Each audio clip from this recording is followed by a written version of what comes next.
Hi, Ariel. Hey, Michelle. Hi. How are you doing? Yeah. I'm doing very well actually because I'm looking at all the feedback we're getting from learners all over the world that are following the MOOC Sustainable Building with Timber. It's so lovely to see that there's people from more than 100 different countries in the world. Yeah, it's amazing. Yeah. So yeah. Let's discuss what we are seeing there. Yeah. Did you have a look to look at SketchDrive? I mean, there was this assignment to look with woody eyes in your own surroundings and see if there is any wooden buildings or wooden works in your surroundings. Is there anything that struck your eyes when you looked at all those contributions? Yes, there was there. First of all, there was an enormous diversity of the type of buildings. Some really old buildings. We saw some wooden windmills, for example, storehouses, warehouses, but also modern supermarkets in wood. Yeah. A lot of residential buildings. Something that that I noticed is that that wood, if we're talking about building in wood, we are usually talking about the structural integrity of a building, that is made out of timber.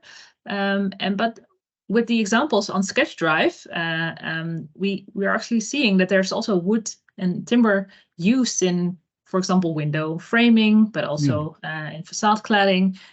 So it's very nice to see that wood is like the bio-based materials really used in more parts of the building. Not just the structural part of the building. Yeah. Exactly. And this is also where we see a chance for timber from tropical forests. We also discussed this in our videos in the MOOC, the importance of sustainable forestry also in other parts of the globe, specifically in the tropics. This material we're seeing is making really a comeback in, and I see this in my work for the Dutch construction sector, that wooden residential buildings usually also really want to have like the wooden appearance in their facade and in their window framing. So it was nice to see. We also see learners having discussions on a discussion forum. Did you take a look there? Yeah, I did. It was also on discussion forum, an enormous number of contributions.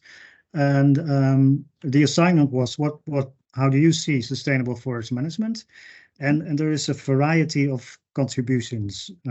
Some of the contributors, some of the learners sort of stick to what we call in our video, the old style definition of sustainable forest management. So don't harvest more trees than are replanted or regrown in the forest. That is a 300-year-old definition of sustainable forest management, which is fine.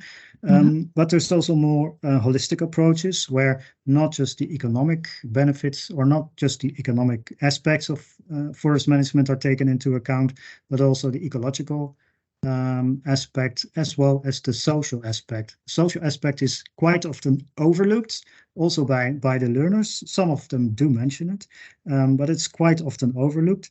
But the social aspect is about people that live in and around the forest and the workers in the working force.